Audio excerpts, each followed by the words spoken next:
ये मेरी गाड़ी को क्या हो रहा है? ये क्या हो रहा है मेरे साथ? ए भाई बाहर निकल के देख, गर्मी की वजह से हमारी गाड़ी पिघल के गिर रही है। अबे वो छोड़, तू ये न्यूज़ सुन। ब्रेकिंग न्यूज शामिल करते हैं। जो गर्मी की शिद्दत आज रिकॉर्ड की गई है उसकी मिसाल इतिहास में कहीं नहीं मिलती। गर्मी की वजह से ट्रैफिक लाइट्स पिघल चुकी हैं, डस्टबिन पिघल चुकी है, गाड़ियों के टायर फट चुके हैं, लोगों में अफरा तफरी का माहौल है। इमरजेंसी नाफिज कर दी है। आवाम से इल्तमास है कि बिला जरूरत अपने घरों से बाहर बिल्कुल ना निकलें। अरे यार ये सब क्या हो रहा है? अब हम सब बाहर कैसे निकलेंगे? मुझे एक जरूरी काम भी है, मेरा जाना बहुत जरूरी है। अबे तू पागल हो गया? बाहर सूरज आग बरसा रहा है, आग। बाहर जाना खतरे से खाली नहीं है। लेकिन यार अगर मैं बाहर ना गया तो मेरा बहुत बड़ा नुकसान हो जाएगा। अब मैं क्या करूँ?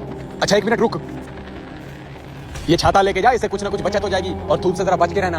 हाँ तू सही कह रहा है, शायद ये छाता थोड़ा धूप को रोक ले। हाँ इस छतरी की मदद से देखता हूँ बाहर की क्या सिचुएशन है। एक बार चेक तो करूँ सूरज की तपिश कम हुई है कि नहीं। ये सूरज तो चेहरा जला रहा है यार। जल्दी से आगे निकल जाता हूँ, ये ना छाते में आग लग जाए। ऐसा लग रहा है जैसे किसी जहन्नुम में आ गया हूँ। ये क्या?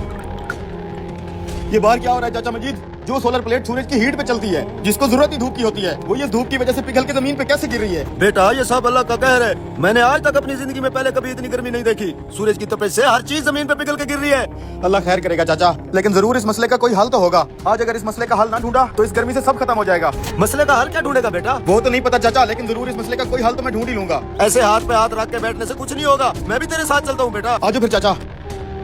भाई अचानक इतनी गर्मी कहाँ से आ गया? मैंने सुबह से ट्यूबवेल चलाया हुआ है, खेतों में पानी जाने से पहले भाप बन के उठ जाता है। भाई तुम दरख्तों के नीचे खड़े हो, तुम्हें नहीं पता बाहर धूप में हालात बहुत खराब हैं। हर लोहे की चीज, प्लास्टिक की चीज पिघल के जमीन पे गिर रही है। ऐसा लग रहा है जैसे आग बरस रही हो। अब इस मसले के हल के लिए मौलाना साहब के पास चलते हैं। छाते के नीचे आओ, मस्जिद में चलते हैं।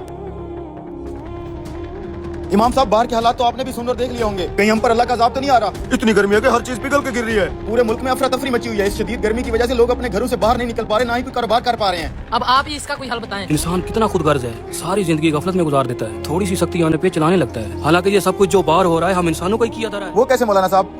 हर साल हम इंसान चंद पैसों की खातर लाखों दरख्त काट देते हैं। तुम्हें पता है एक दरख्त कितनी ठंडक रखता है? जैसे फिजा में तो एयर कंडीशन ऐसी चल रही हो, वो भी फ्री में बगैर बिजली के। ये है मेरी अल्लाह की कुदरत। इसका मतलब है मौलाना साहब ये जो इतनी गर्मी हो रही है, दरख्त अब आगे जो हुआ वो देखने से पहले ए ऊपर वाले, वो इंसान इस दुनिया में सबसे ज्यादा अमीर आदमी बन जाए जो इस प्यारी फोटो को लाइक करके चैनल को सब्सक्राइब करे और कमेंट में अल्लाह। फिर ये बंदा इससे कहता है कि अब हमें पेड़ कैसे लगाने चाहिए। फिर ये कहता है हमें पेड़ लगाने चाहिए। फिर ये कहता है तो हम कैसे लगाएंगे? कहता है तुम अकेले लगाओ, फिर उसके बाद ना ये भी लगाएंगे बंदे। फिर ये कहता है अच्छा। फिर ये कहता है आज ही मैं लगाऊंगा।